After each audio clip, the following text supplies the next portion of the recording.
Bom, queridos, hoje o tema que eu creio é algo importantíssimo e que Deus ele quer falar conosco, falar com a igreja dele, é sobre a poderosa mão de Deus. Amém?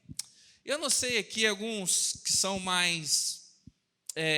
são jovens há mais tempo e ouviram de uma época que todo mundo tinha no seu carro um adesivo escrito assim, nas mãos de Deus, não é?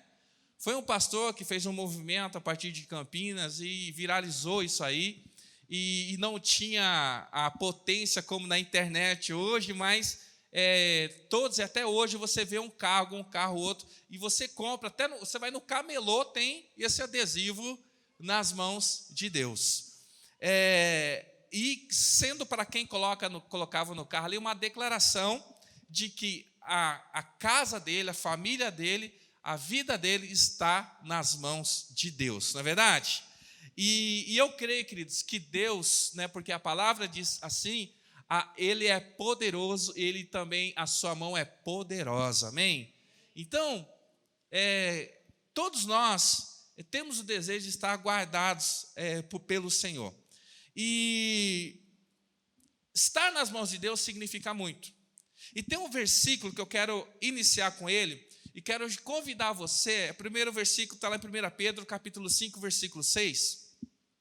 Eu quero te convidar nós vamos usar a Bíblia bastante hoje. Nós teremos recursos em algum momento ali do projetor, com os versículos, mas como eu digo, né, nós temos o prazer, o privilégio de ter a Bíblia em mãos e podemos estudar a Bíblia, né? A Bíblia não é um livro só de um ou dois textos, mas é um livro de conhecimento, um livro de sabedoria, é um livro que nos direciona. Então nós temos que usar essa preciosidade que é a Bíblia, que é a palavra de Deus.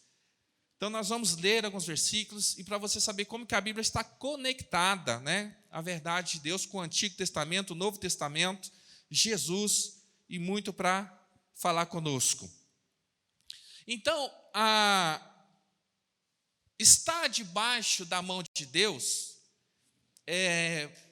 Pedro, aqui o apóstolo, ele vai trazer isso como um imperativo, como uma ordem. É uma ordem com uma consequência. Eu posso até dizer, é uma promessa, amém? O que é uma ordem com consequência? É uma promessa. É quando você orienta alguém, você diz para alguém fazer algo, e se assim ele fizer, a consequência disso é garantida. Então, Pedro, ele escreve assim à igreja, em 1 Pedro, capítulo 5, versículo 6. Humilhem-se debaixo da poderosa mão de Deus, para que ele os exalte no tempo devido. Amém? Glória a Deus. Queridos, começamos o ano de 2021. E eu creio que a minha vida está nas mãos de Deus. E nós oramos no culto de gratidão, nós oramos no culto da virada, nós falamos isso, temos dito isso, que esse ano declaramos que será uma bênção. E eu quero te convidar essa noite para que você também venha declarar que a tua vida neste ano estará nas mãos de Deus. Amém? E a Bíblia usa muito desse antropomorfismo. O que é antropomorfismo? É quando se dá características humanas a Deus. Por exemplo, Deus, a Bíblia fala que ele é espírito, não é verdade? O espírito não tem forma, é intocável. Mas, para que nós possamos ter acesso e saber como esse Deus age, se dá então características humanas a ele. Por exemplo, a mão de Deus, os olhos de Deus, a boca de Deus, né, os pés de Deus, para que a gente possa identificar e saber como Deus age. Então, quão importante é estar nas mãos de Deus? Será que nós estamos nas mãos de Deus? É o que nós vamos meditar nessa noite. Olha só o que Isaías diz no capítulo 49, versículo 16, isso é precioso. Isso aqui é precioso e tem pessoas que estão vivendo essa vida sem saber do que Deus fez por nós. Lá em Isaías, Deus ele está falando através do profeta.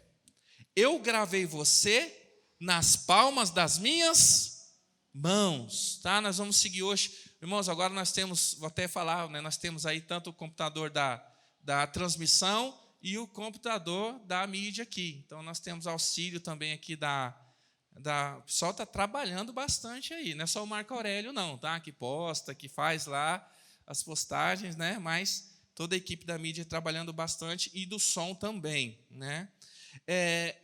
Queridos, olha que forte isso. Deus fala, eu gravei você na palma da minha mão. O quão significativo é isso? Quando Isaías escreve aqui, o que Deus transmitiu através dele, que ele fala, eu gravei, quando fala assim, que eu gravei, algumas traduções está eu escrevi, ou alguma coisa, querido, eu gravei, significa exatamente marcar. É como você pegar uma navalha, uma faca, e você gravar na carne. O que a palavra está dizendo, que Deus, ele não escreveu com tinta, ele rasgou a carne, e quando aquilo cicatriza, fica ali ainda a marca, né? Então Deus ele não se esquece de nós, é isso que ele está querendo dizer. E às vezes nós achamos que nós até esquecemos de Deus. Eu já me esqueci de Deus. Eu acredito que você em algum momento da sua vida também. Você foi tomando decisões, foi caminhando, e você esqueceu que Deus te ama. Quantas pessoas aqui, querido, já às vezes afastados do caminho do Senhor, estavam num lugar onde que não era a vontade de Deus, seja lá qual fosse esse lugar, e você estava lá, e muitas vezes ali, como a gente costuma dizer, no lamaçal do pecado, e quando você está no fundo do poço, quando você está naquela situação complicada, você se lembra do Senhor e chora, porque você está longe do Senhor e você fez aquilo que não deveria fazer. Então, nós nos esquecemos do Senhor, mas Deus ele nunca se esquece de nós. Podemos até não vê-lo, podemos até estarmos distantes, mas querido, diz a palavra aqui, que ele nos gravou na palma da sua mão. E o quão significativo é isso? Olha lá Isaías 49, a partir do versículo 14. Deus ele está falando aqui sobre o cativeiro. Ele está falando aqui de um período duro que o povo seria levado ou estava debaixo do jugo do inimigo. E mesmo longe do templo, mesmo longe do culto, mesmo longe dos sacrifícios que eram feitos ali no templo, o Senhor, ele fala, não te abandonei. Então, versículo 14 diz assim, Sião, porém disse, o Senhor me abandonou, o Senhor me desamparou. Quem que é Sião? O povo de Deus, né? Podemos dizer hoje que é a igreja de Deus. Está dizendo assim, o povo diz, o Senhor me abandonou. Por quê? Porque eu estou no cativeiro, estou numa situação complicada. Mas olha só o que segue dizendo o Senhor. Será que uma mãe pode esquecer do seu bebê que ainda mama e não ter compaixão do filho que gerou? Embora ela possa se esquecer, eu não me esquecerei de você. E ele diz assim ainda, veja, eu gravei você nas palmas das minhas mãos. Aleluia!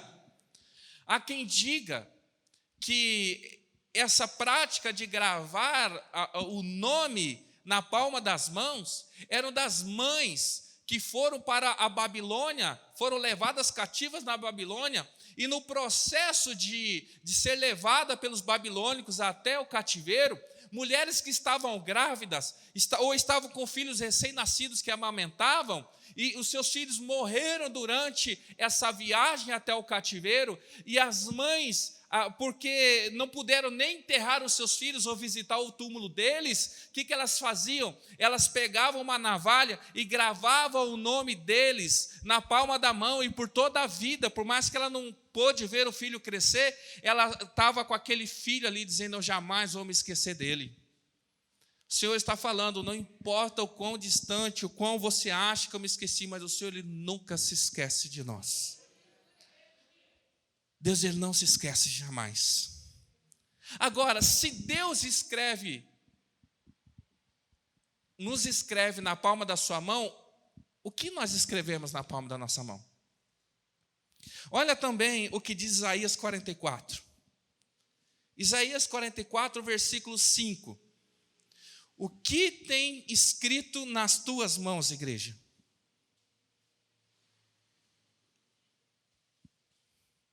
Um dia ouviremos: mostre as obras das suas mãos. Mas olha aqui o que o profeta diz a respeito de um texto que ele está falando da proteção de Deus, do cuidado de Deus, da bênção de Deus sobre o povo. Ele diz assim: um dirá: pertenço ao Senhor. Outro chamará a si mesmo pelo nome de Jacó. Ainda outro fará o quê? Escreverá em sua mão o quê? Do Senhor. E tomará para si o nome de... Está falando de pessoas que estarão tão firmes com o Senhor, tão felizes com o Senhor, que alguns vão dizer assim: eu sou de Deus. Outros diz aqui que ele vai assumir o nome de Jacó. Não, meu nome agora não é mais Ednei. Meu nome agora é Jacó. Meu nome agora é Pedro, é Paulo. Eu sou descendente, eu faço parte disso daqui. Mas ele diz ainda que existe pessoas que iam fazer o quê? Iam gravar na palma da sua mão, dizendo o quê? Eu sou do Senhor. Querido, é como se dissesse aqui, alguns, talvez hoje, será que nós temos pessoas que dizem assim: eu sou de Deus? Mas será que essas pessoas que dizem eu sou de Deus, que postam frases, versículos, será que elas são verdadeiramente? Ou realmente é uma coisa da boca para fora? Ou como a Bíblia diz a respeito de algum, que é da boca para fora. Outros dizem que muda até o nome. Isso de mudar o nome é interessante. Eu estava vendo uma notícia, estava comentando hoje com os irmãos. Eu trabalhei por algum tempo, alguns anos, em uma comunidade lá no Rio de Janeiro. E essa comunidade era dominada por uma facção, por traficantes. E o interessante é que eram os traficantes mais crentes que eu já vi, cara.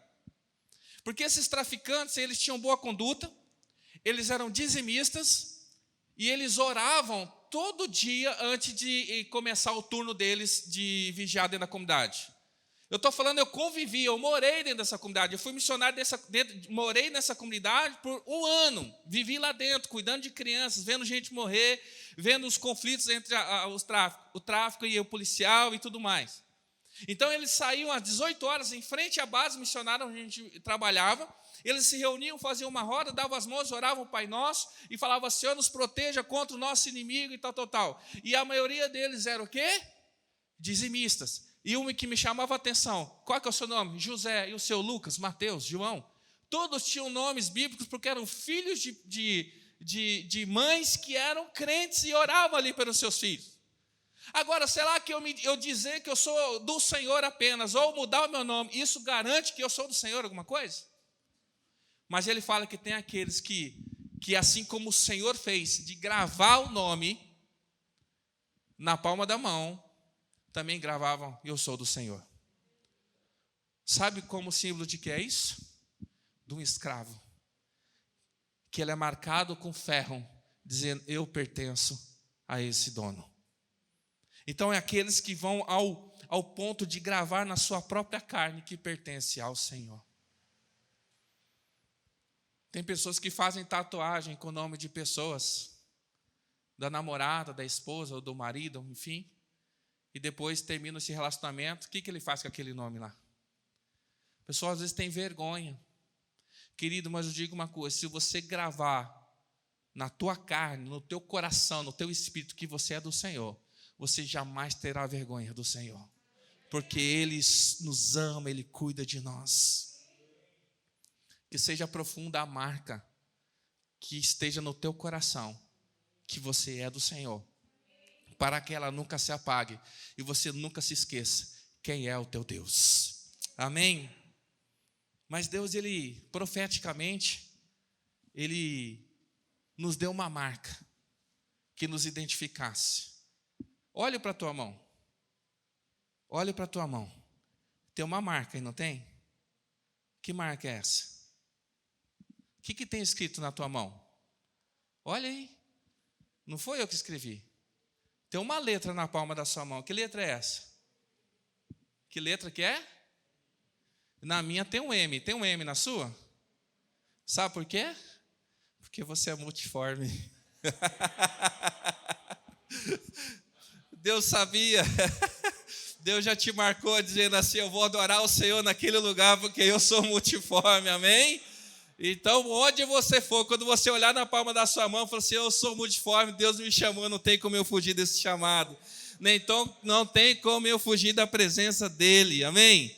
Se você não marcar, Ele te marca. E nós seremos reconhecidos pelas marcas que está em nós. Apóstolo Paulo diz: trago em mim as marcas. Algumas pessoas trazem as marcas do pecado.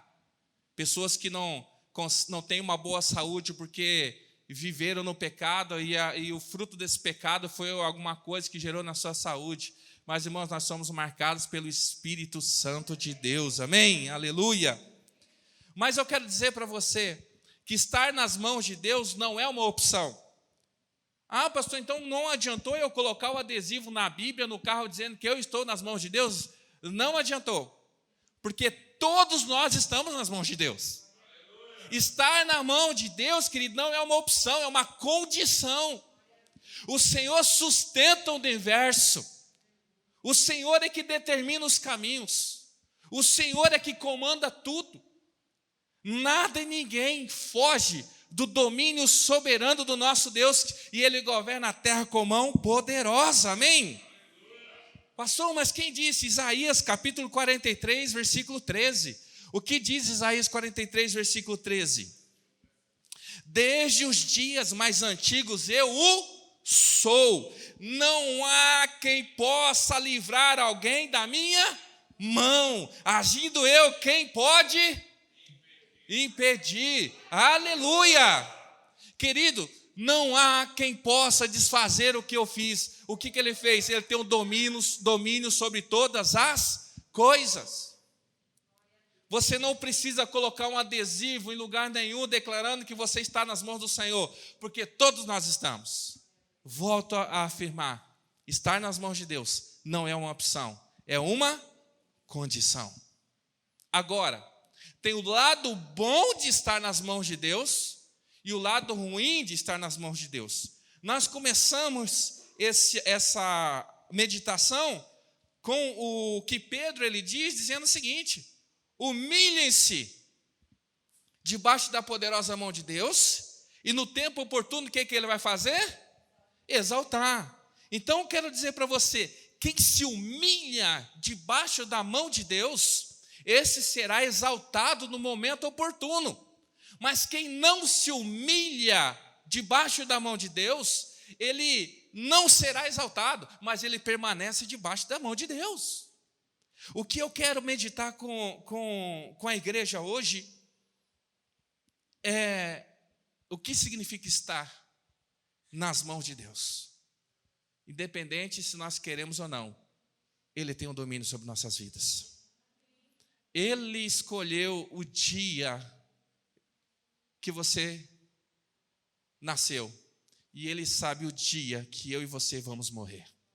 Diz a palavra que já está determinado e escrito todos os dias da nossa vida, porque Ele é Deus soberano e a sua mão é poderosa. Eu quero apenas dizer 4 coisas que é muito importante para nós a respeito do que a mão de Deus significa estar sobre nós. Primeira coisa, que estar debaixo ou de estar nas mãos de Deus é importante porque a mão de Deus conduz, amém?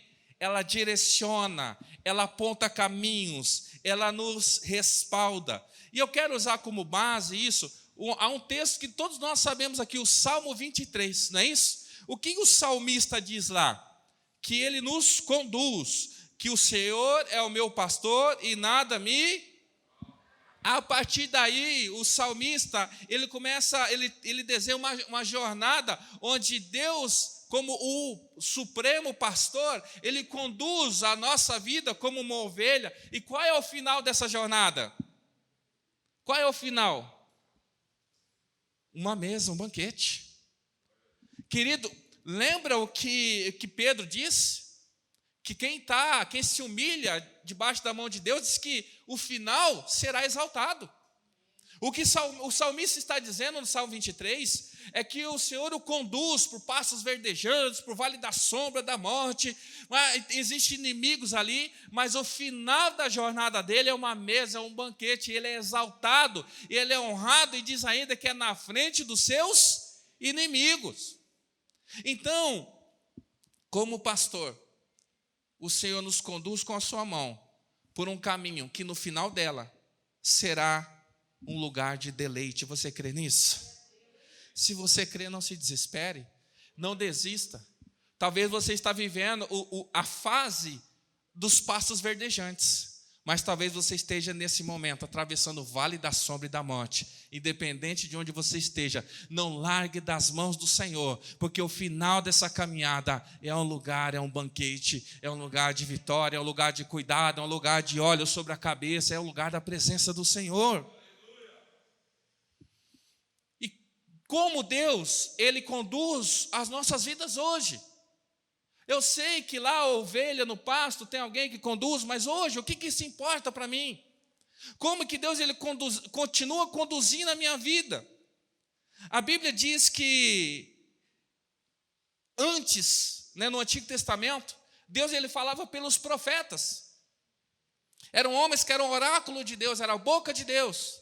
Esses homens eles direcionavam, eles recebiam de Deus e falavam ao povo, eles eram como pastores. Deus chamou Moisés que era um pastor para pastorear no deserto, para receber de Deus e trazer isso para o povo. No Novo Testamento, além de Jesus, que é o pastor das ovelhas, ele vai designar, a Bíblia fala também a igreja o quê? Apóstolos o quê? Mestres, pastores, evangelistas, assim? Profetas. E qual é a função desses ministérios? Era o quê? Guiar, conduzir o povo. E quem está acima de todos esses? O Espírito Santo. O que diz Jesus lá em João, no capítulo 16, versículo 13? Mas quando o Espírito da verdade vier, ele os guiará a toda a verdade. Então o Espírito Santo é aquele que nos guia.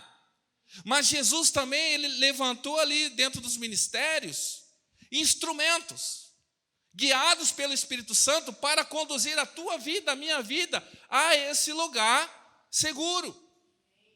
Jeremias capítulo 3, versículo 15, Jeremias ele diz assim: então eu lhe darei pastores conforme a minha vontade, que o dirigirão com sabedoria e com entendimento. O Senhor fala lá no Antigo Testamento: eu vou colocar pessoas para te guiar, te orientar. E depois em Efésios no capítulo 4, Jesus, Paulo vai dizer que Jesus foi que designou os pastores agora, no Novo Testamento, no período da graça, para nos conduzir. Aquilo que a Lise falou, uma orientação, uma palavra, uma oração, uma exortação. Foi Deus que levantou, porque a mão de Deus o tempo todo está sobre nós e ela nos guia. Olha só Atos capítulo 9, versículo 15. Atos 9, versículo 15. Deus ele chama a Saulo, que vai se tornar Paulo, e o Senhor faz com que ele fique cego ali por um tempo.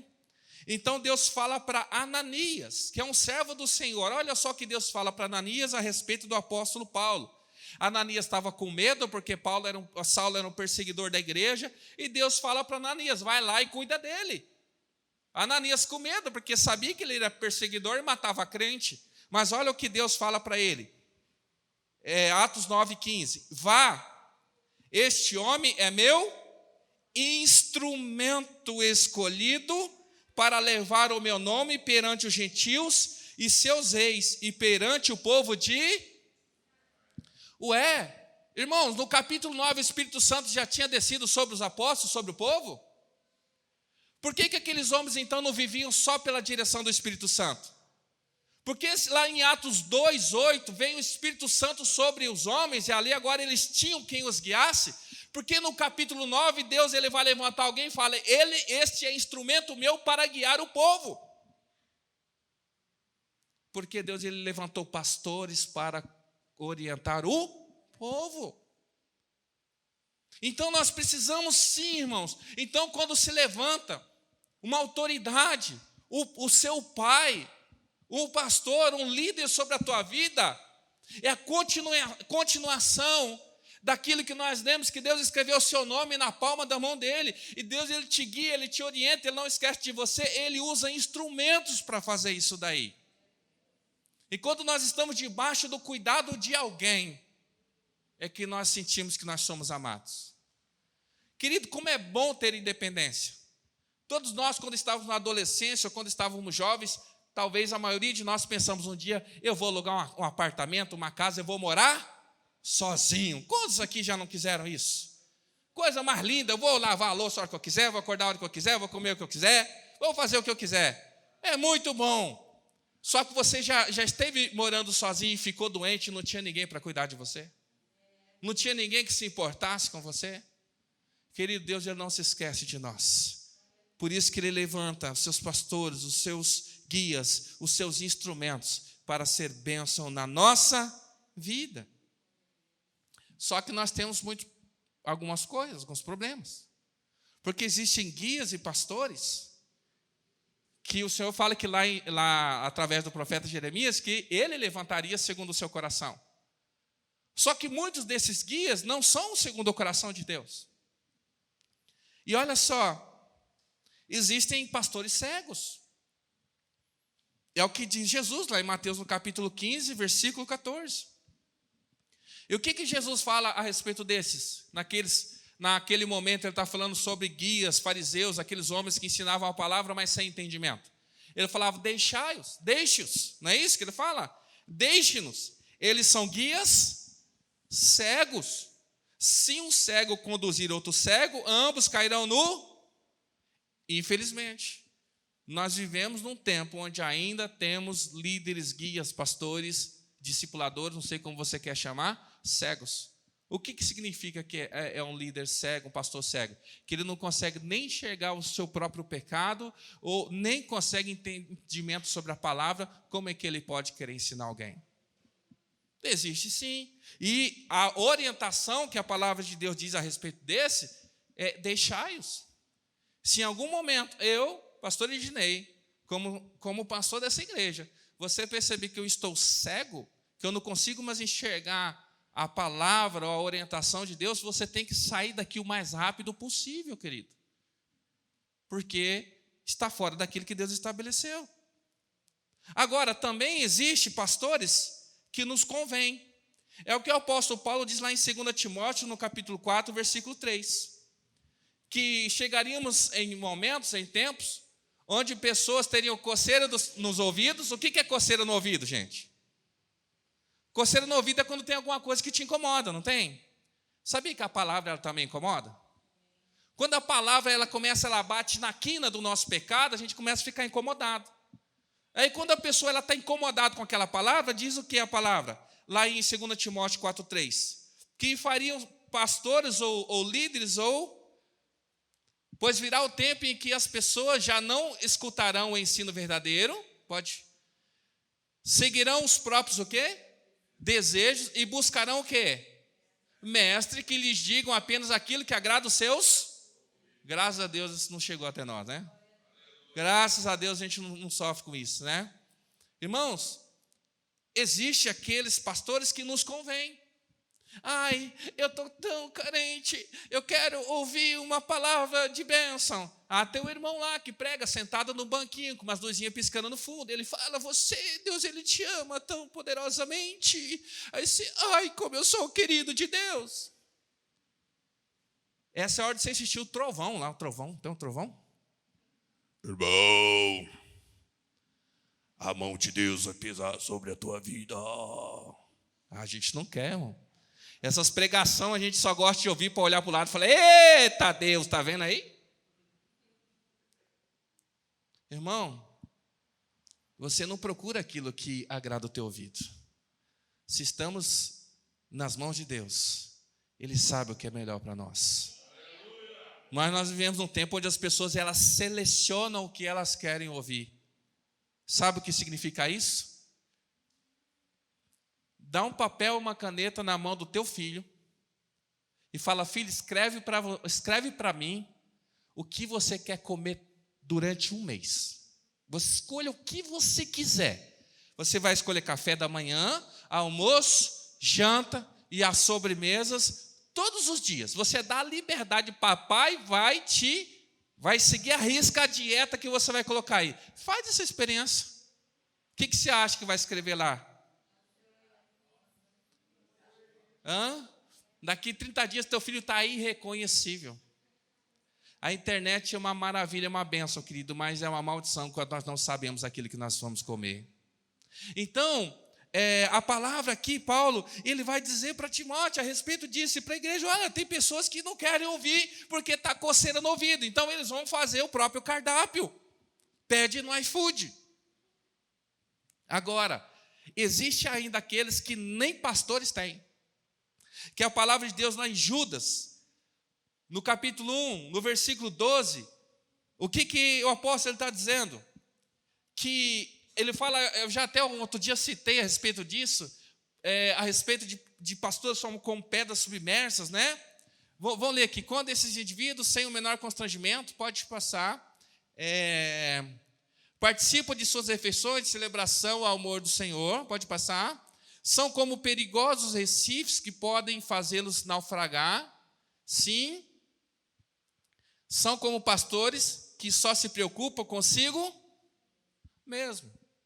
Ou tem tradução que vão falar assim: são pastores de si mesmo. Aqui ele está falando de líderes, sim, líderes que não pensam nos outros, pensam só em si. Mas você já pensou que em algum momento da tua vida você já se viu se pastoreando? Quando você decidiu: não, eu governo a minha vida, é meu corpo e as minhas regras, é meu espírito, é eu que mando, é eu que faço e é o que eu quiser. Então eu sou pastor de eu mesmo. Queridos, são pastores de si mesmo. Quando nós não nos submetemos a nossa vida a mais ninguém. Então, quando eu não tenho quem me guia, assim como também o Espírito Santo, você fala: não, mas eu tenho o Espírito Santo. Mas foi Jesus que instituiu, querido, também para cuidar.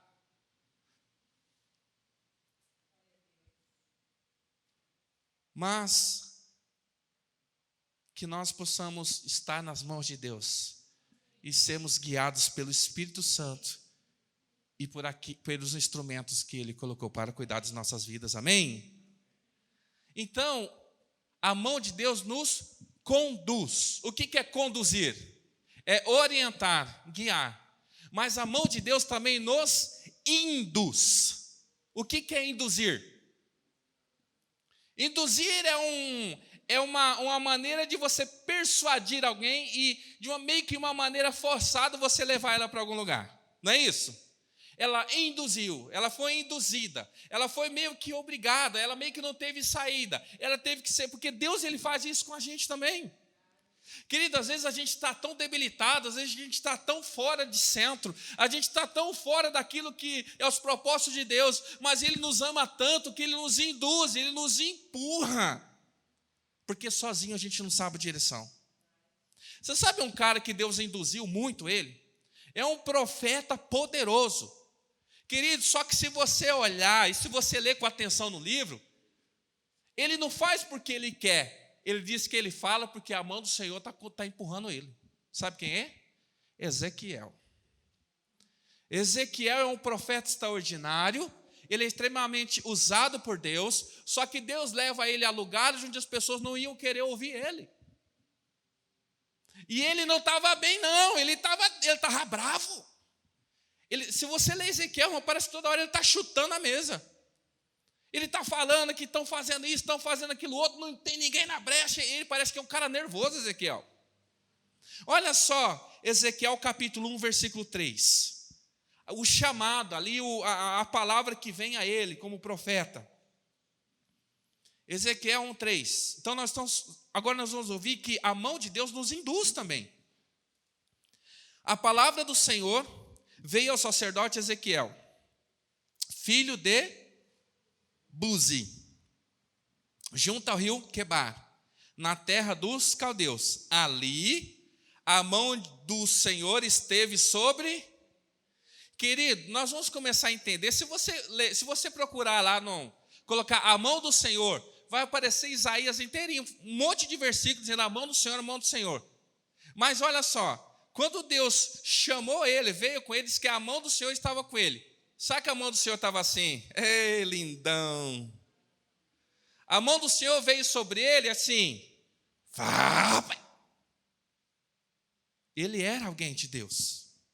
Ele era alguém. Só que ele estava comprometido emocionalmente, sentimentalmente, ele estava com raiva, ele estava com ira.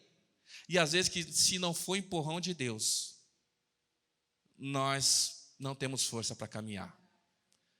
Quando a Liz compartilhou aqui que ela estava, fisicamente não estava bem, saúde não estava bem, e se fosse ceder à vontade ali, ou desânimo, não estaria aqui.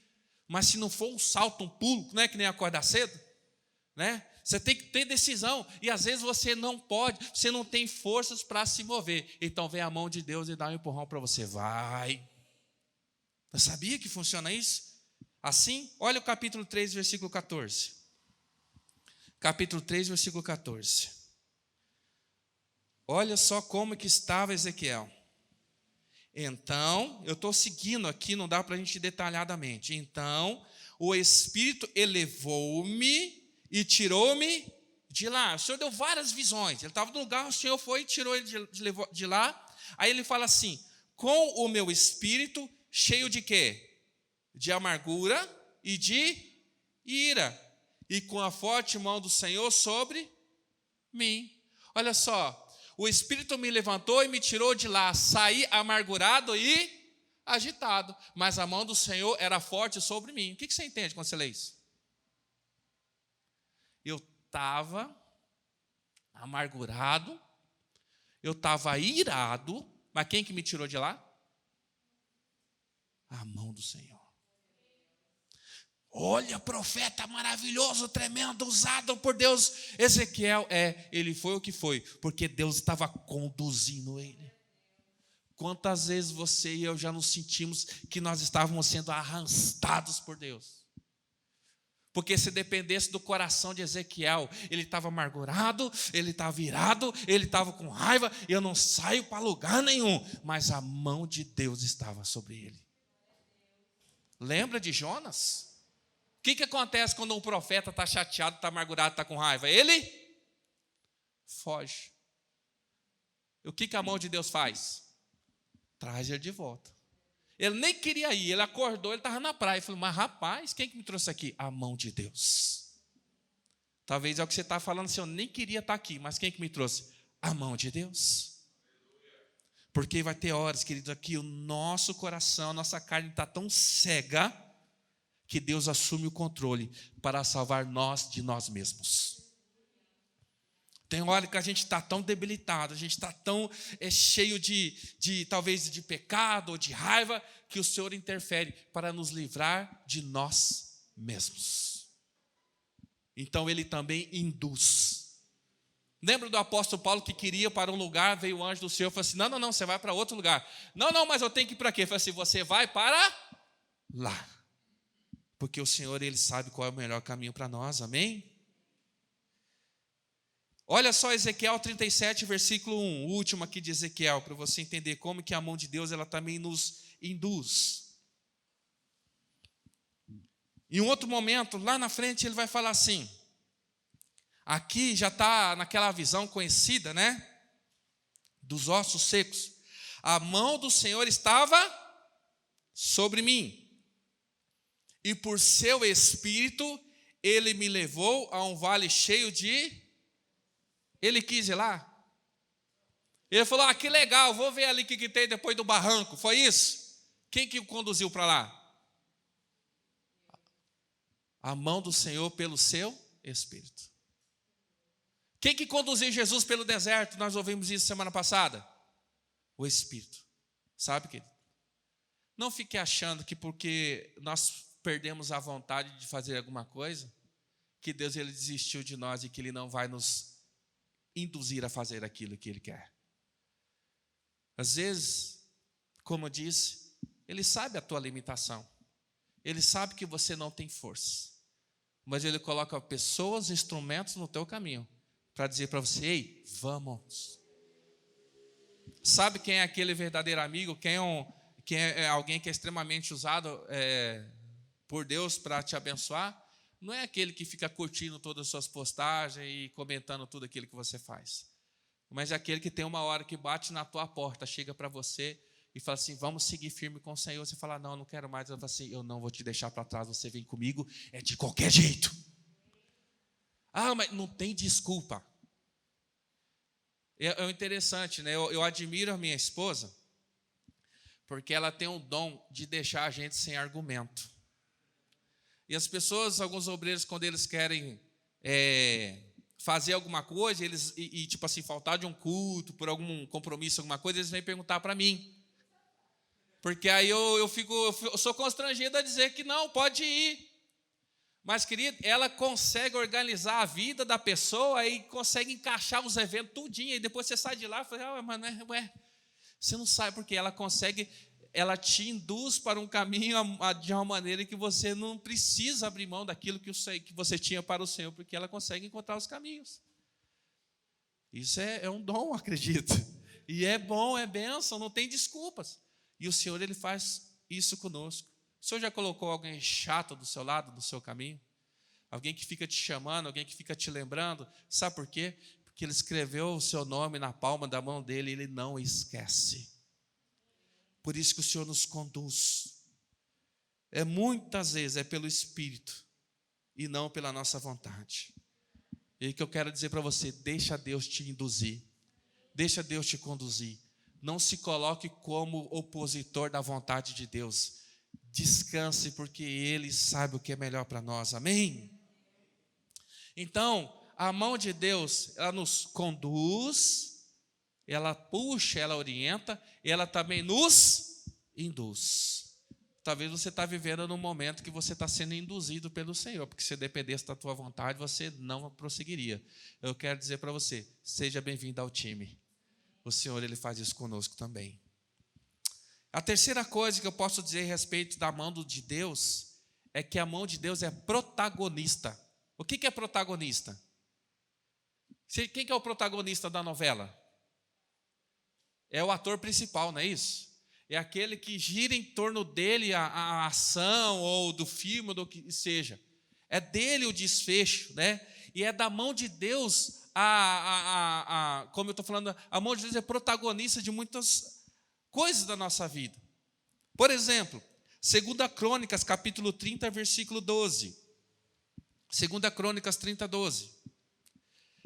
Diz assim: já em Judá, a mão de Deus esteve sobre o povo, dando-lhes unidade de pensamento para executarem o que o rei e os seus oficiais haviam ordenado, conforme a palavra do... Então, está dizendo aqui que o rei tinha dado uma ordem, e essa ordem era segundo a palavra de Deus. Então, era uma ordem dada, válida e segundo a vontade de Deus. E diz que a mão de Deus esteve sobre essas pessoas e deu a eles unidade de pensamento. Deu a eles, querido, como que eu posso dizer? Sincronia. Trouxe harmonia para que eles pudessem trabalhar e fazer tudo segundo aquilo que tinha sido ordenado para eles. Porque da mesma maneira, querido, que Satanás ele traz confusão, Deus ele traz ordem no meio do seu povo. Sabia disso? Porque Satanás ele traz, como que ele traz confusão? Ele traz através de mentira, fofoca, o que disse, o que não disse, sabe esse tipo de coisa? Mal entendidos, embaraço. Isso traz confusão em qualquer lugar. Isso traz confusão dentro de uma casa. Quantas vezes, querido, você dentro da sua casa, com seu filho, com seu marido, esposa, não sei, com seu irmão, vocês discutiram por coisas tão bobas, coisas tão bestas que não tinham motivo, depois você fala: E tem muitos relacionamentos que terminam. Aí você fala, por que vocês terminaram? Não sei. Mas vocês se davam bem, qual foi o motivo? Alguém traiu? Não sei, é tanta coisinha que a gente foi desmanchando que isso é confusão. Mas sabe o que a mão de Deus traz para nós? Harmonia e unidade. Paciência de você suportar até aquilo que antes era insuportável para você no outro, mas agora você tem um amor tão grande que você tolera o outro por amor. É o que a Bíblia orienta e falando em relação a isso. Amai-vos uns aos outros. Fala sobre perdão, fala sobre cuidado, fala sobre esse tipo de coisa, porque a mão de Deus traz harmonia sobre nós. A mão de Deus traz sabedoria para a gente resolver os nossos problemas. Então, antes de a gente tomar uma decisão precipitada, nós precisamos pedir, Senhor, vem com a tua mão e traz a tua paz sobre este lugar. Senhor, eu não estou entendendo, há muita confusão. Deus não é Deus de confusão, não é isso que a gente costuma dizer? Deus não é Deus de confusão. Isso vale para dentro da sua casa, isso vale para uma equipe de louvor, para uma equipe de obreiro, para um time de trabalho. Às vezes as coisas começam ali a sair fora do controle e a gente está assim, mas o que está acontecendo? Aí já entra uma brecha, já cai uma palavra, daqui a pouco você perde tudo. Mas se a gente parar e falar, Senhor, preciso da tua orientação e da tua mão, guia-me com o teu Espírito e revela-me a tua verdade. Ou até mesmo que venha à tona tudo que está oculto. E muitas vezes, essa é uma oração poderosa. Se você está vivendo conflitos, mal entendidos, seja onde for, no trabalho, em casa, na igreja, em qualquer lugar, chegue diante do Senhor e fale, Senhor, eu oro, Senhor, e peço, revela tudo que está em oculto. Traga à tona para que seja resolvido. E Deus, Ele começa a abrir teus olhos e as coisas começam a acontecer. E você começa a descobrir onde está a raiz do mal. Então, a mão de Deus, ela traz unidade e sabedoria para nós, amém? A outra coisa que Josué 8, versículo 7, uma palavra que veio sobre o povo, isso acontece várias vezes, vou citar uma vez só para não prolongar aqui, é a respeito de vitórias que Deus concedeu ao seu povo. E quando ele fala assim que foi a mão de Deus que deu, ou até mesmo quando o Senhor fala assim, Deus entregou nas suas mãos. Deus entregar nas suas mãos, querido, é o mesmo que você está lá na beira do rio e alguém chegar e dar um peixe que ele pescou e colocou na tua mão, dizendo, olha para você. A mão de Deus nos concede vitórias, você crê nisso? Lá em Josué, no capítulo 8, versículo 7, diz assim, vocês sairão da emboscada e tomarão a cidade. O Senhor, o seu Deus, a entregará em suas... Sabe o que é interessante nesse texto? Porque eu falei que a mão de Deus traz sabedoria, traz orientação, traz unidade, traz ali harmonia. Livra da confusão. E aí, lá em Josué, a palavra diz assim, que Deus vai tirar vocês da emboscada e Ele vai fazer com que vocês tomem a cidade. Ou seja, o que é uma emboscada? É confusão, é engano. Você está indo por um caminho que acha que é seguro, mas ali tem uma emboscada, é uma cilada. Aí a mão de Deus, ela nos tira da emboscada e nos dá a vitória. Quem gosta muito desse trecho, irmão, a gente costuma dizer que é a ala pentecostal da igreja. Porque tem ciladas e emboscadas armadas para você, mas o Senhor com a sua mão, Ele te tira de todo embaraço e Ele te dá a vitória. Irmãos, vamos colocar aqui, além de Satanás, que é o inimigo das nossas almas, que ele arma ciladas, mas a mão do Senhor não permite que Ele nos toque, mas existem pessoas malvadas também. Sabe, queridos, que quando o homem ele tem o coração inclinado para o mal, nem o Senhor pode impedi-lo. Não que Deus não tem poder para fazer o que Ele quiser, mas o Senhor deu a nós o livre arbítrio. Então, quando alguém coloca no teu coração o desejo de fazer o mal, isso afeta pessoas. Por isso que nós ouvimos coisas horrendas. Essa semana, ontem, hoje, eu não sei, eu ouvi uma notícia de uma criança que foi morta com sinais de 10 meses de vida, com sinais de abuso sexual. Você fala para mim que Deus ele não olhava por essa criança? Você fala para mim que Deus não amava essa criança, que Deus não gerou essa criança? Aí, por isso que muitas pessoas desistem da caminhada da fé e falam, se existisse Deus, Ele não teria permitido isso. Mas você sabe que existe uma corja de gente ruim que decide no seu coração fazer maldade. E não é porque Deus não ama que as coisas ruins acontecem, é porque o homem decide tomar as rédeas da sua vida e faz mais escolhas, decide dar vazão ao desejo do seu coração, que pessoas sofrem e perecem. Mas essa criança, mesmo que ela não teve a oportunidade de sequer desfrutar de um pouco dessa vida, 10 meses apenas, o Senhor com certeza olha por ela e tem para ela preparado o lugar, porque dos pequeninos é o reino dos céus. Essa alma, essa vida na eternidade está na presença de Deus. Mas, querido, existe gente ruim nesse mundo, existe emboscada para você, existe cilada sendo armada por você, mas o Senhor é aquele que nos tira da cilada e nos dá a vitória. Por isso que eu preciso me colocar debaixo e me humilhar debaixo da mão de Deus. Porque a mão de Deus, ela é o quê? Protagonista. Mas por que, pastor, que eu preciso me humilhar? Porque eu preciso me esforçar para estar debaixo dessa mão de Deus. Porque da mesma maneira que a mão de Deus é protagonista, a mão de Deus também é antagonista. O que significa antagonista? Não tem nada a ver com anta.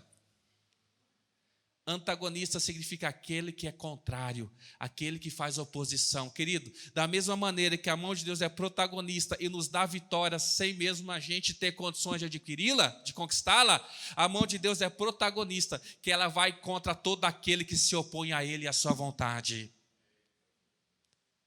Então, se humilhar debaixo da mão de Deus é necessário, porque todos nós estamos debaixo da mão de Deus, aos cuidados de Deus. Agora, vai depender se eu estou humilhado ou estou de forma arrogante. Para quem se humilha, Deus promove vitórias. Para aquele que não cede, para aquele que não se humilha, a mão de Deus, e ele se levanta contra. E antes de nós tomarmos a ceia, nós vamos entregar a nossa vida nas mãos de Deus, amém? Tem um trecho grande, mas eu preciso ler aqui para vocês entenderem. Contra quem Deus se opõe? Contra aqueles que maqueiam a verdade. Ou melhor, maqueiam a mentira, maqueiam o que está errado. Olha lá o Ezequiel dizendo. Ezequiel 13, versículo 9. Ele começa esse versículo dizendo: minha mão será contra os profetas que têm visões falsas e proferem adivinhações mentirosas. Eles não pertencerão ao conselho do meu povo, não estarão inscritos nos registros da nação de Israel, e não entrarão na terra de Israel. Então vocês saberão, eu sou o soberano. Ele está dizendo assim, eu vou me opor, eu vou ser contra a esses profetas que estão profetizando mentira, que estão tendo falsas visões. E ele fala assim, continua dizendo, por fazerem o meu povo desviar-se, ao dizerem paz, quando não há paz. E porque quando é construído um muro frágil, eles lhe passam cal. Por isso, diga àqueles que lhe passam cal, o muro cairá. Ele está dizendo de pessoas, aqui ele está falando especificamente de profetas, ele está falando de líderes de Israel. Mas eu quero ampliar essa palavra para todos nós. Todo aquele que sempre diz, não, está tudo bem. Não, vai dar tudo certo, não tem problema nenhum. Aí eles levantam um muro frágil, em vez de chegar e falar assim, oi, esse negócio vai cair. Sabe o que eles falam? Veja bem, passa um cal aí. Querido, Deus nos livre de ser aqueles que, em vez de apontar que algo está frágil, a gente queira maquiar para dizer pelo menos está bonito. Queridos, a igreja de Deus, o corpo de Cristo, o rebanho de Jesus Cristo, é um lugar de confronto, de crescimento e de salvação, amém? É um lugar onde nós não podemos privar ninguém da verdade. Eu não posso deixar de compartilhar da palavra completa para você. E algumas pessoas podem vir, e vocês já ouviram casos, às vezes a pessoa está em adultério, você fala assim, não, olha, tudo bem, não está tudo bem, querido. Olha, vem, eu vou falar da vida, não pode, está errado. Olha, irmão, mas é só uma idazinha ali. Não pode, você não pode maquiar. Ah, não, mas pelo menos todo domingo você está na igreja, né? Não passe cal. O que é frágil tem que ser fortalecido e muitas vezes tem que ser derrubado. Então, a mão do Senhor se opõe contra quem está construindo coisas frágeis e está maquiando e dizendo que não. Tem relacionamentos, irmãos, que são estabelecidos em cima de uma fragilidade muito grande e são maquiados aí nas redes sociais. Tem pessoas que postam foto linda, sorrindo, mas uma semana depois tira a sua própria vida. Por quê? Está com a emoção fragilizada, mas está passando o caldo, dizendo está tudo bem. Não está tudo bem. E se não está tudo bem, precisa ser tratado, precisa restaurado, precisa derrubar, precisa fazer de novo, precisa descer lá no oleiro, ele quebra, ele faz de novo. Por quê? Porque esses serão rejeitados pelo Senhor. Tantos que maqueiam quando aquele muro que não vai resistir quando vier o vendaval. É o que ele diz assim, o muro cairá, virá chuva torrencial e derramarei chuva de pedra e rajarão ventos violentos. Quando o muro desabar, o povo lhe perguntará, onde está a caiação que vocês fizeram? Tem muita gente, querido, que falou, vem e vai dar tudo certo. Deus vai estar... Vai lá agora para aquele que profetizou, para aquele diz e fala assim, não deu certo, e aí? Volta lá. Volta lá, quem botou a mão na cabeça de muitos aí, ungiu, levantou que Deus ia usar e levar nas nações, e hoje está arrebentado e perdeu até a família. Volta lá, bate na porta dele e fala assim, e aí? O que aconteceu? Ele vai falar, você não fez do jeito que Deus queria. Ele nunca vai assumir que a responsabilidade é dele. Mas o Senhor está falando assim, eu vou rejeitar os profetas e o muro, sabe o que eu vou fazer? Vai vir a tempestade, ele não vai aguentar, vai cair. Ninguém resiste. Querido, a mão de Deus se opõe àqueles que fazem as coisas de qualquer jeito e maqueiam. Deus, ele é um Deus de verdade. O Evangelho não precisa de ajuda. O Evangelho não precisa de disfarce. Ele funciona, ele salva, ele fortalece, ele restaura. Amém? Todos estamos nas mãos de Deus.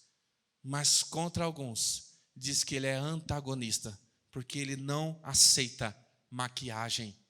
Deus, ele preza pela verdade das coisas. Amém? Ele diz também, lá em Atos capítulo 13, já encerrando para a gente participar da ceia, que ele é contra aqueles que fazem desviar os outros. E ele vai falar aqui, Paulo está falando, Lucas ele escreve a respeito aqui em Atos 13, versículo 8. Mas Elimas, o mágico, opôs-se a eles e tentava desviar da fé. Olha só o que ele estava fazendo, querido. Esse Elimas aqui, que é o mágico, ou que é o significado do nome dele, ele estava se opondo e ele estava tentando desviar da fé esse procônsul de Roma, tentando tirar ele do caminho. Aí ele diz assim, então, Saulo, também chamado Paulo, cheio do Espírito Santo, olhou firmemente para Elimas e disse, olha que delicado que Paulo é, ainda bem que ele sabia conversar, né? Filho do diabo e inimigo de tudo que é justo. A gente fala, nossa, o pastor falou isso, falou aquilo outro, o irmão chegou, o pai falou, não, irmão, então vamos falar como Paulo, filho do diabo e inimigo de tudo que é justo. Você está cheio de toda espécie de engano e maldade. Quando é que vai parar de perverter os retos caminhos do Senhor? E olha só o que Paulo declara sobre ele. Saiba agora que a mão do Senhor está contra você. E você ficará o quê? Cego e incapaz de ver a luz do sol durante algum tempo. Imediatamente vieram sobre ele névoas e escuridão, e ele, tateando, procurava quem o guiasse pela... Rapaz, o que esse mágico ele estava fazendo para Paulo agir de uma maneira tão dura com ele? Diz assim, ele tentava desviar da fé. Você já viu alguém tentando te tirar do caminho da presença do Senhor? Você já viu gente fazendo isso?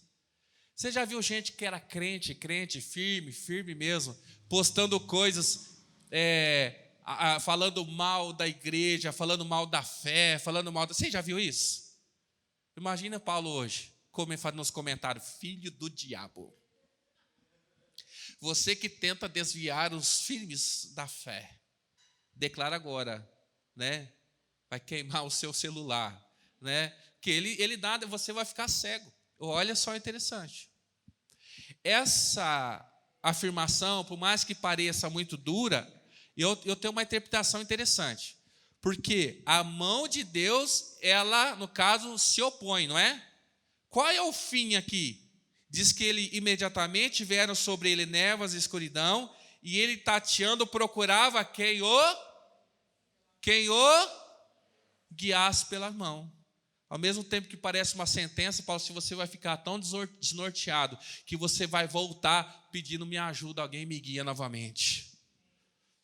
Sabe, essa maldição que ele lança sobre ele é para que ele fique tão desorientado, porque ele era cheio de si, querendo se opor ali à mensagem, que ele fala assim, você vai ficar cego e vai depender de alguém para te trazer de volta para o caminho. E eu conheço, talvez você conheça pessoas assim, pessoas que saíram, bateram, e depois caíram de novo na casa de Deus, na igreja de Deus, e falando assim, por favor, me ajuda, porque eu quero voltar para a presença do Senhor. E às vezes, querido, para quem se opõe ao Senhor, não foi o que... Por que Paulo ele falou isso? Por que Paulo amaldiçoou dessa maneira esse homem? Um dia, Saulo, perseguidor da igreja, caminhando para executar mais uns irmãos, brilha uma luz. E o que ele escuta? Porque você me... O que aconteceu com ele a partir daquele momento? O que aconteceu? Que Deus levantou um instrumento que o nome dele é E o que Ananias fez com ele? Pegou ele pelas mãos, o guiou, ensinou ele na casa dele, orou e tirou, aí ali caiu. Agora ele vê alguém e fala assim, rapaz, eu já vi isso aí. Eu era igualzinho você. Você quer aprender como é que é? Filho do diabo, você vai ficar cego agora e você vai precisar de alguém, porque eu também um dia precisei e agora você vai precisar também. Paulo, ele só estava declarando porque ele tinha experiência de isso assim, eu passei por isso aí. Eu já tive perseguindo, já tive contrariando a palavra de Deus, mas o Senhor me levou à cegueira para que eu pudesse enxergar. Queridos, Deus ele pode sim nos levar à cegueira para abrir novamente os nossos olhos, agora guiando a gente pelo caminho correto. Então, às vezes, a cegueira de alguns é o meio caminho para que os olhos deles sejam abertos para a verdade. Querido, se humilhe na poderosa mão de Deus, diante da poderosa mão de Deus, porque Ele nos guiará. Muitas vezes Ele vai nos induzir, Ele vai nos dar vitória, e nunca se oponha, e nunca seja pedra de tropeço para algum pequenino do Senhor, porque Ele pode nos cegar. E às vezes as pessoas elas começam a perder a orientação sobre muitas coisas da vida, porque ela está fora dos propósitos do Senhor. Mas eu quero convidar você, eu sei que vocês são crentes, eu sei que você está em casa também, você conhece ao Senhor, mas talvez você não tenha entregado sua vida para o Senhor ainda, ou talvez você que entregou sua vida estava nas mãos do Senhor, por algum momento você ficou cego, mas eu quero dizer, está na hora de você desejar que o Senhor te guie pela mão novamente.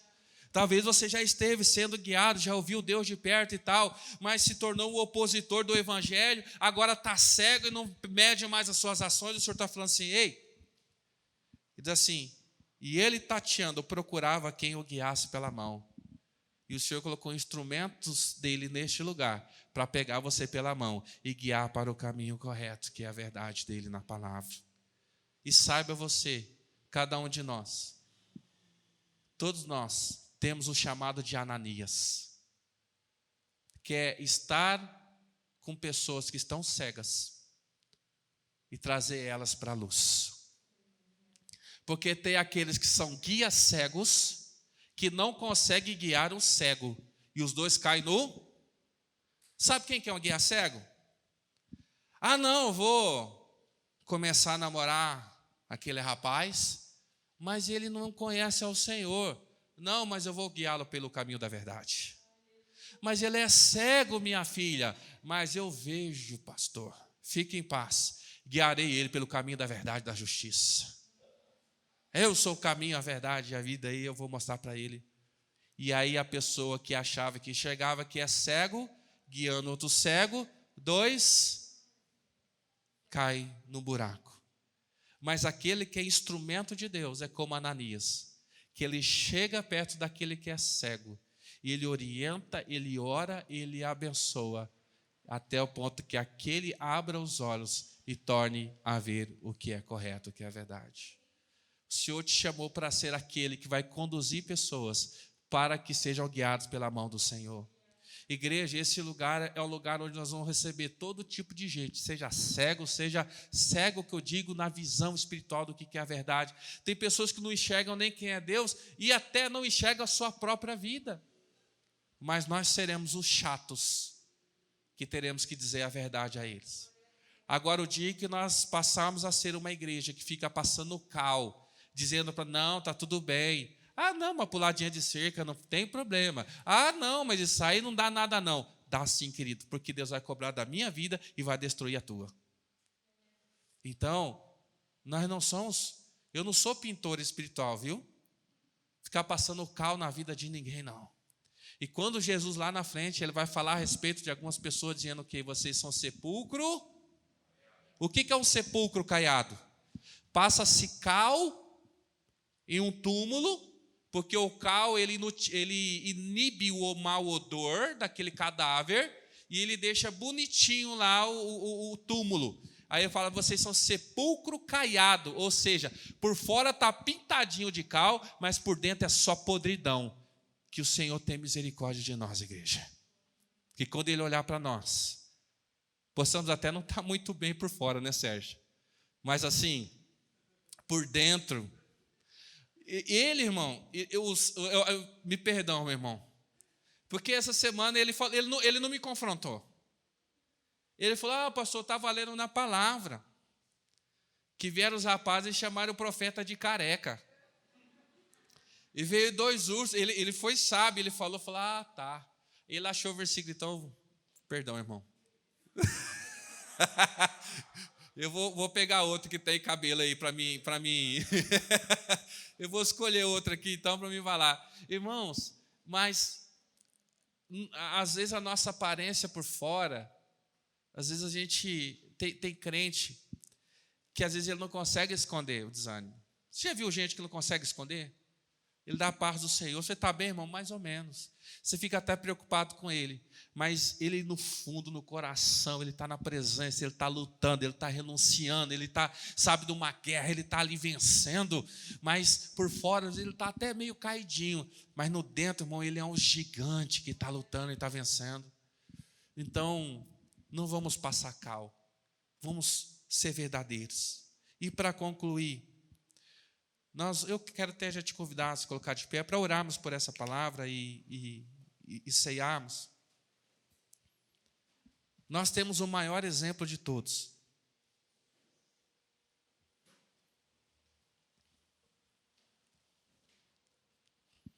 Jesus Cristo,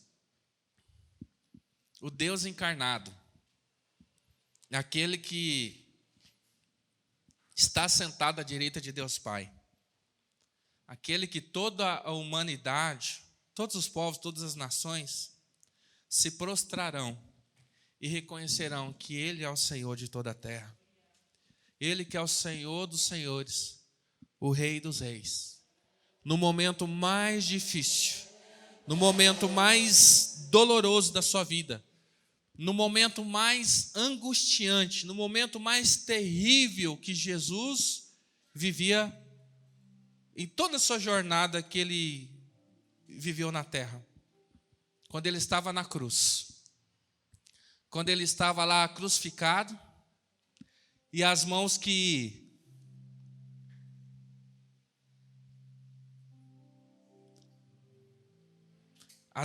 curaram, as mãos que levantou uma prostituta, as mãos que afagaram crianças, ressuscitou mortos, a mão que fez multiplicar pão, a mão que transformou água em vinho, a mão que abençoou tanta gente, estava presa por um prego, porque ele foi rejeitado.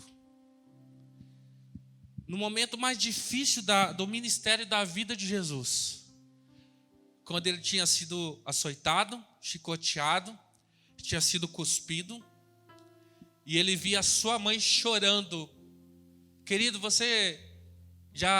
como que você se sentiria vendo que a tua mãe está chorando por sua causa? Quantas dificuldades nós passamos e nós não comunicamos aos nossos pais porque a gente não quer que eles se preocupem com a gente, não é verdade?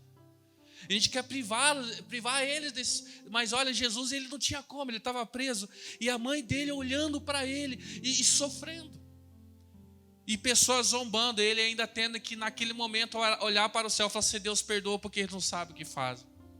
Naquele momento pessoas ali rasgam as suas vestes, e ele está completamente nu, a vergonha dele na cruz, alguém que veio para salvar o mundo.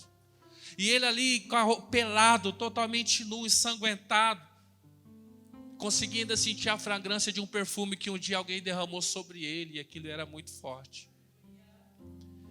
Ali há uma coroa de espinhos sobre a cabeça dele. Ali ele pedindo água e dando para ele uma receita amarga de um vinagre. No momento mais difícil da vida dele, sabe o que ele fez? Quando o pecado da humanidade, toda a culpa veio sobre ele. A palavra diz lá em Lucas, no capítulo 23, versículo 46. Jesus bradou em alta voz: Pai, nas tuas mãos entrego meu espírito. E é justamente nesse momento que nós vamos fazer essa oração. Talvez você não esteja numa cruz, você não esteja para morrer, porque diz aqui: tendo dito isso, expirou, morreu. Talvez você não vai morrer depois de declarar isso, mas só você sabe o momento que você está passando na sua vida.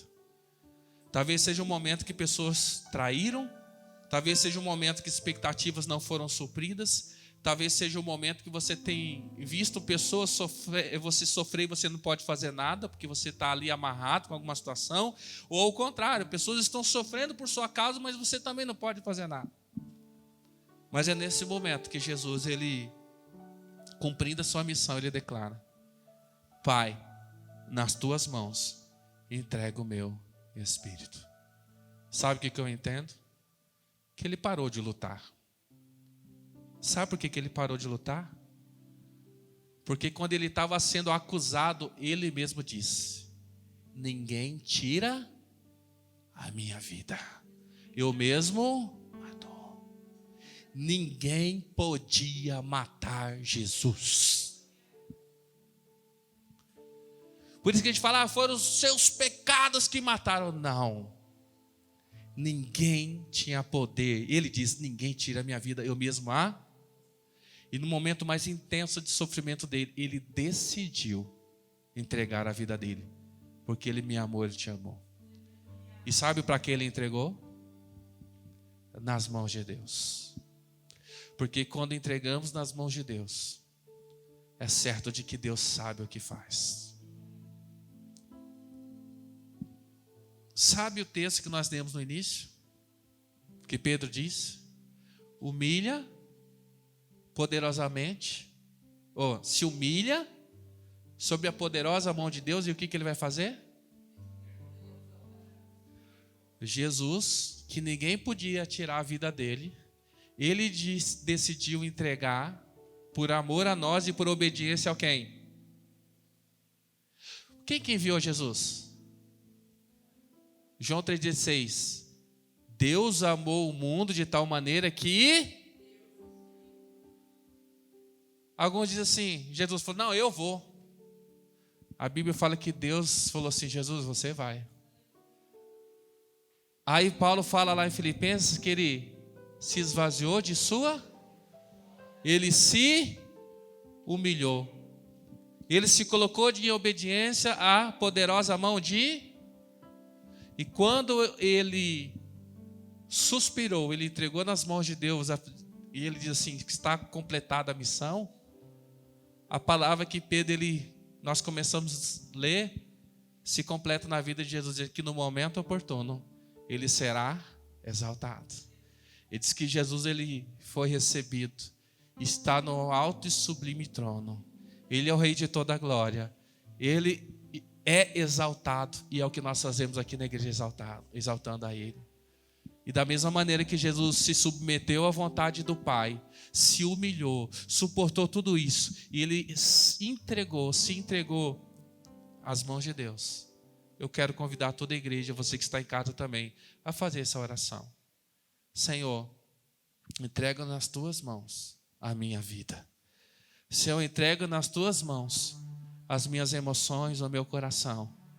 Senhor, entrego nas Tuas mãos o meu filho.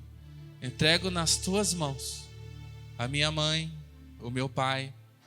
Senhor, entrego nas Tuas mãos o meu futuro.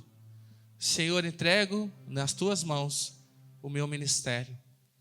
Senhor, entrego nas Tuas mãos a minha vontade. E nós descansamos, ó Senhor, porque cremos no que diz a Tua palavra. Nos humilhamos hoje, debaixo da Sua poderosa mão, mas no momento oportuno, o Senhor vai nos exaltar. E eu creio, e eu sei, porque foi assim com Jesus. Jesus se humilhou, o Senhor o exaltou. Senhor, que nós não venhamos nos humilhar a ninguém, a nenhum homem, a nenhuma pessoa, Senhor. Nós nos submetemos a pessoas, mas nós não seremos humilhados por ninguém. O único que nós nos humilhamos diante é o Senhor Deus. Deus, Tu conhece o coração de cada um aqui, Senhor. Sabe como que tem estado a condição de cada um das Tuas mãos, ó Senhor. Alguns podem estar sendo cuidados pelo Senhor, mas outros podem estar se opondo à Tua vontade, e a Tua mão está contra eles nesse momento. Mas toda a Tua igreja, todos esses que ouvem essa palavra, reconhecem agora, Senhor, que Tu és o nosso Senhor, o nosso Deus. E nós submetemos a nossa vida, o nosso coração, a nossa alma, o nosso espírito nas Tuas mãos, ó Senhor. E seja feita a Tua vontade, Senhor. Entrega a Tua vida para o Senhor. Entrega a Tua vida para o Senhor. Jesus, Ele fez isso. Jesus, Ele não teve orgulho ali, não. Ele se humilhou. E Ele se entregou completamente. Jesus estava nas mãos de Deus. Um pai que nunca se esqueceu do seu filho. Deus nunca se esqueceu de você.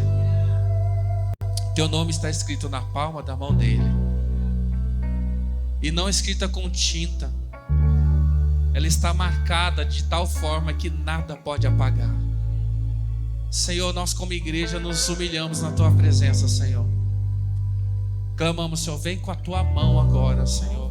Aleluia. Glória a Deus. Glória a Deus. Senhor, Paizinho, nas Tuas mãos entregamos a nossa vida, Senhor. Entregamos nossa vida nas Tuas mãos, ó Senhor. Nós não sabemos como fazer, mas o Senhor é quem nos guia, Deus.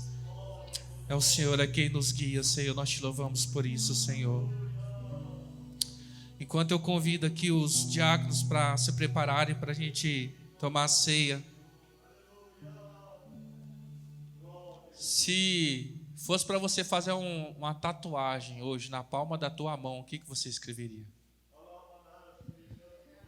Eu quero te fazer um desafio prático.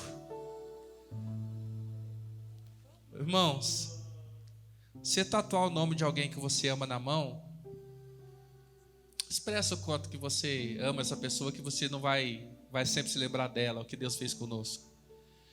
Mas quando Isaías diz que alguém escrevia o nome "Eu sou do Senhor" na palma da mão, significa que qualquer lugar que ele fosse, saberiam que ele adora o Deus de Israel. E isso poderia levá-lo à morte. Imagina você escrever, que tem escrito, algumas pessoas escrevem Jesus Cristo.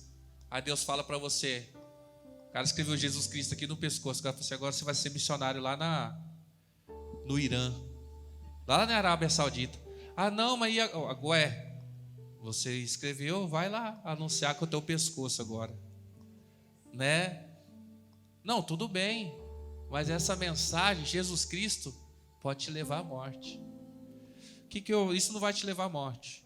Mas eu postei no grupo da igreja agora uma imagem que é uma mão, e nela está escrito assim: eu sou do Senhor. E aí eu quero te desafiar a você compartilhar isso no seu status, você compartilhar nas suas redes sociais e coloca lá hashtag "eu sou do Senhor". Você assumir que você é do Senhor. E você sabe que tem um M de multiforme na sua mão, mas que como que se tivesse escrito aqui, gravado com faca na tua mão, dizendo assim: você pertence ao Senhor, porque Ele tem gravado na mão dele o teu nome. Amém? Depois, quando terminar o culto, você faz isso, você coloca no status, sobe essa hashtag lá, coloca nas redes sociais, declarando: eu sou do Senhor, eu sou do Senhor, você é do Senhor. Amém? Feche os teus olhos para a gente vai orar pela ceia antes de distribuir. Antes de distribuir, eu quero te convidar a fechar os olhos. Você que está em casa, se você for participar da ceia conosco, preparou a ceia aí, seja ministrado também. Mas antes da oração, escuta isso que a palavra de Deus diz: o Senhor é o meu pastor, de nada terei falta. Em verdes pastagens me faz repousar, e me conduz a águas tranquilas. Restaura-me o vigor, guia-me nas veredas da justiça, por amor do seu nome. Mesmo quando eu andar por um vale de trevas e morte, não temerei perigo algum, pois tu estás comigo. A tua vara e o teu cajado me protegem. Preparas um banquete para mim, à vista dos meus inimigos. Tu me honras, ungindo a minha cabeça com óleo e fazendo transbordar o meu cálice. Sei que a bondade e a fidelidade me acompanharão todos os dias da minha vida, e voltarei à casa do Senhor enquanto eu viver. Quantos casais, os nossos diáconos aqui, têm a honra de te servir, e você a honra de ser servido por eles? Enquanto você recebe aí o seu cálice e o seu pão, medita no Senhor isso. Pode distribuir, queridos.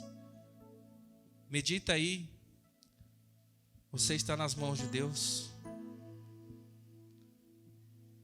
Tem sido dias de vale, dias de águas tranquilas, ou dias de vale de trevas e morte. Não importa. O Senhor, Ele não largou da sua mão. O Senhor, Ele continua te guiando. E você só voltou à casa do Senhor porque você foi guiado por Ele. Horas Ele te puxou, horas Ele te empurrou, mas você chegou até aqui, porque nós estamos nas mãos do Senhor. Muitas dificuldades têm se levantado, muitos desafios, um ano novo pela frente, mas o Senhor prepara uma mesa, Ele preparou um banquete, e nesse banquete não tem churrasco, não tem carne assada, não tem nada que agrade a nossa carne, mas tem algo muito precioso. O maior de todos os sacrifícios é o seu corpo e o seu sangue derramado por nós. O Senhor tem te protegido aqui com teu cajado e com a vara. Ora Ele te resgata, ora Ele te bate. Mas Ele ainda te ama, apesar disso. E o Senhor não se esqueceu de você. Obrigado. Estar participando da mesa do Senhor sinaliza que o Senhor te preservou até aqui. E significa também que você venceu mais uma vez. Mais uma vez. Você venceu a falência. Você venceu o Covid. Você venceu os levantes do inimigo. Você venceu a morte. Porque o Senhor Ele te trouxe aqui pela mão dEle. E essa noite, diante do banquete, o Senhor também Ele te unge com a presença do Espírito Santo. Ele cuida de você. Tem uma palavra de direção para a tua vida. Obrigado, Jesus, por isso. Você é grato por ter chegado até aqui? Você é grato por ter chegado até aqui? Obrigado, Senhor. Obrigado. Outrora éramos inimigos, Senhor. Inimigos da cruz. Inimigos do teu amor. Mas hoje nós estamos do lado de cada mesa, Senhor. Nós estamos sentados contigo, Senhor. O Rei de toda a glória, Senhor. Nós éramos dignos e merecedores da morte eterna, de condenação, Senhor. Quão terríveis nós somos. O Senhor conhece os nossos pensamentos. O Senhor conhece o que passa na nossa mente, o que a gente deseja, Senhor. Mesmo assim, o Senhor insiste em nós. Porque o nosso nome está escrito na palma das tuas mãos. E nada faz o Senhor se esquecer de nós. E quantas vezes pessoas que estão aqui já oraram dizendo: Senhor, esquece de mim. Senhor, não tem jeito para mim. Mas o Senhor é aquele que toma pela mão e diz assim: eu tenho uma mesa preparada para você. Obrigado por essa mesa, Senhor. Eu não mereço estar aqui, Senhor. Mas não tem a ver com merecimento. Tem a ver com amor. Tem a ver com a sua escolha, Senhor. Não estamos aqui porque somos bons. Estamos aqui porque por algum motivo o Senhor nos escolheu. Somos todos miseráveis. Mas o Senhor ainda vê algo bom em nós, ó Senhor. Senhor, por isso nós não desprezamos, ó Pai, essa mesa. Por isso eu não posso desprezar esse banquete, Senhor. Eu não posso desprezar o teu cuidado, Senhor, porque tu és o meu pastor. Aleluia. Senhor, apresentamos diante do Senhor esse pão e esse cálice, Senhor. É apenas pão, é apenas suco. Mas nós apresentamos ao Senhor. E a partir desse momento é corpo. A partir desse momento é sangue de Jesus. Nós consagramos a Ti, Senhor. E apresentamos a Ti, Pai, esses elementos. Que seja para a cura, seja para a salvação, seja para o nosso crescimento. No nome de Jesus. Se prepara para o momento mais extraordinário da sua vida. Onde você de maneira alguma alcançaria essa honra, onde o próprio Senhor, Ele te serve. E Paulo diz assim: pois recebi do Senhor o que também lhes entreguei, que o Senhor Jesus, na noite em que foi traído, tomou o pão e, tendo dado graças, partiu e disse: isto é o meu corpo, que é dado em favor de vocês. Façam isso em memória de mim. Você pode comer do corpo de Cristo?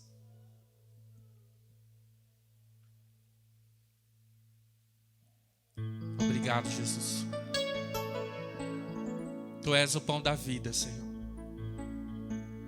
Tu és o pão da vida que desceu do céu, Senhor. Já não temos mais fome, porque a nossa alma se sacia em Ti, Senhor.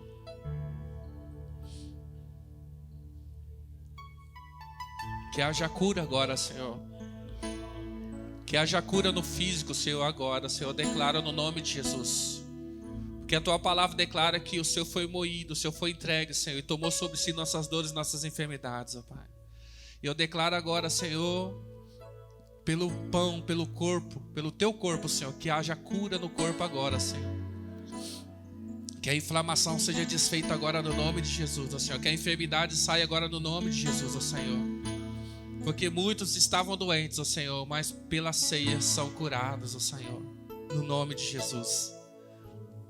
Da mesma forma, depois da ceia, Ele tomou o cálice e disse: este cálice é a nova aliança do meu sangue. Façam isso sempre que o beberem em memória de mim. Você pode beber do sangue de Jesus?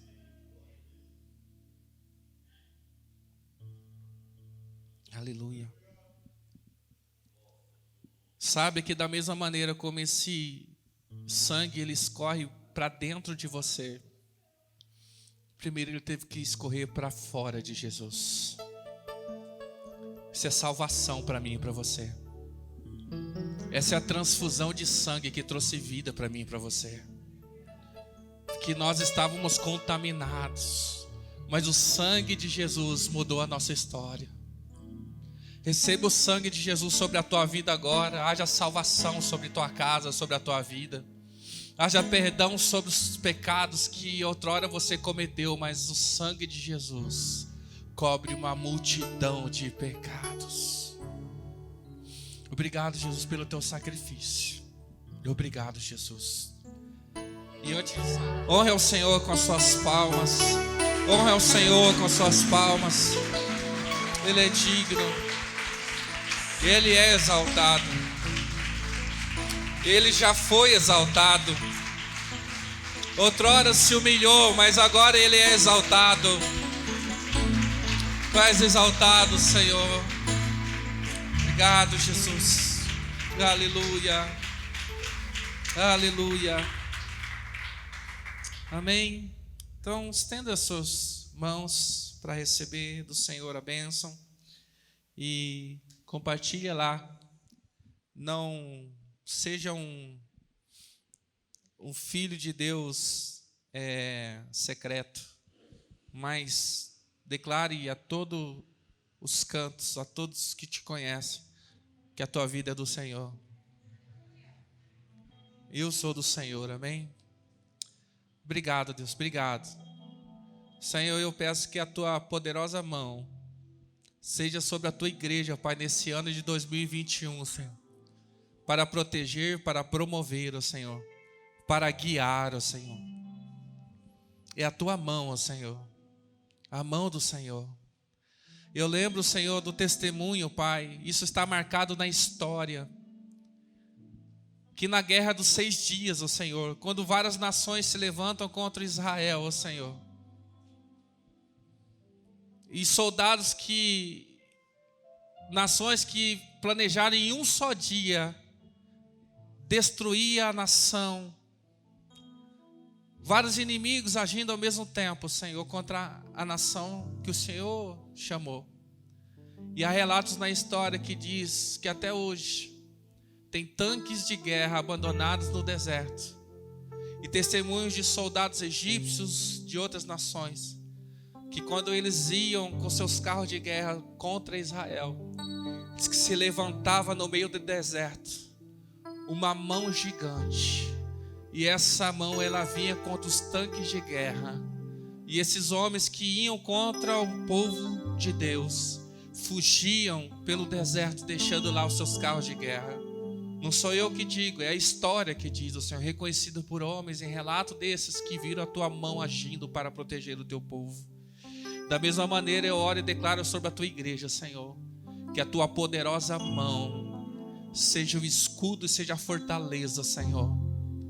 E que todo inimigo que se levanta contra o teu povo, ele deixe as suas armas e fuja, porque a tua poderosa mão está sobre nós, ó Senhor. Por isso nós nos humilhamos diante do Senhor nessa noite, reconhecendo que a nossa vida está em tuas mãos. Por isso eu declaro sobre a tua igreja que o grande amor de Deus Pai, a graça do nosso Senhor e Salvador Jesus Cristo e as doces consolações do Espírito Santo, aquele que nos guia, aquele que nos conduz pelo caminho correto, esteja com toda a igreja hoje e para todos sempre. Todos nós dizemos amém, amém. A mão de Deus é contigo, amém, irmãos? Seja para te abençoar, ou seja para puxar a tua orelha, mas ela está conosco, amém? Deus abençoe, uma semana poderosa na presença de Deus.